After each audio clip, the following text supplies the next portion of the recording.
ఓం నమః శివాయ. శ్రీ మాత్రే నమః. శ్రీ గురుభ్యో నమః. అందరికీ నమస్కారం అండి. ఈ రోజు రాశి ఫలితాలు తెలుసుకోవడానికి ఇంకా మన ఛానల్ సబ్స్క్రైబ్ చేసుకోకపోతే ప్లీజ్ సబ్స్క్రైబ్ చేసుకోండి.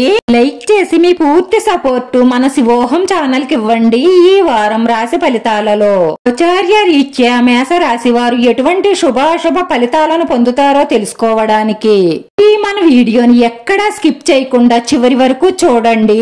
ఈ వారంలో మీ ప్లానింగ్స్ అన్ని కొన్ని తారుమారయ్యే అవకాశాలు ఎక్కువగా గోచరిస్తున్నాయి. ఉద్యోగస్తులకు ఒత్తిడి ఎక్కువగా ఉంటుంది. వ్యాపారస్తులు చాలా అప్రమత్తంగా ఉండాలి. విద్యార్థులకు బద్ధకం పెరుగుతుంది. ఏదేమైనప్పటికీ ఈ రాశి వారు ఈ వారంలో చాలా జాగ్రత్తగా ఉండాలి. ఈ రాశి వారికి ఈ వారంలో సర్వసాధారణమైన ఫలితాలే ఉంటాయి. అంటే మీకు కొన్ని గ్రహాలు చాలా అద్భుతంగా అనుకూలంగా ఉన్నప్పటికీ కూడా ఇక్కడ మీకు ఒక విచిత్రమైన తలనొప్పి ఎదురవుతుంది. సంపాదన చాలా బాగున్నప్పటికీ కూడా ఒక్క రూపాయిని కూడా సేవ్ చేయలేకపోతారు.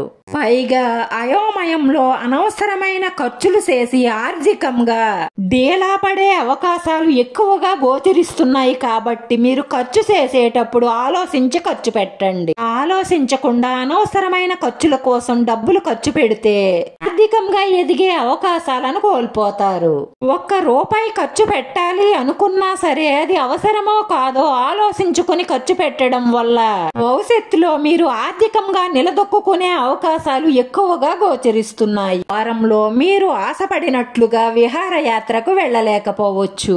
వినోద యాత్రలు మీరు ఊహించిన స్థాయిలో ఉండడం కష్టతరమే అవుతుంది. రాశివారు విష్ణు సహస్రనామాన్ని పారాయణం చేయడం వల్ల మీ మనసులో ఉన్న కోరికలన్నీ తీరడమే కాకుండా మానసిక ప్రశాంతత లభిస్తుంది. భార్యాభర్తల మధ్య దాంపత్యంలో అన్యోన్యత పెరగడానికి, సమస్యలు రాకుండా ఉండడానికి, జీవితాంతం మీరు ప్రేమానురాగాలతో సాగడానికి మీరు మనసులో ఎల్లప్పుడూ కూడా ఈశ్వరుడు సాక్షాత్తు ఆనంద స్వరూపుడు కాబట్టి ఆ పరమేశ్వరుణ్ణి మీకు వీలున్నన్ని సార్లు మనస్ఫూర్తిగా తలుసుకోవడం వల్ల మీకు ఆనందం, సంతోషాన్ని ఇస్తారు. ఈ రాశి వారి అదృష్ట సంఖ్య 5. ఈ రాశి వారికి కలిసొచ్చే రంగు ఎరుపు రంగు. వీడియో నచ్చితే మాత్రం లైక్ చేయడం, షేర్ చేయడం, సబ్స్క్రైబ్ చేసుకోవడం మర్చిపోకండి. ఎందుకంటే మీరు లైక్ చేయడం వల్ల ఈ వీడియో కొంతమందికి చేరుతుంది. మన శివోహం ఛానల్ ఆదరించండి. అందరికీ ధన్యవాదాలండి. ఓం నమః శివాయ.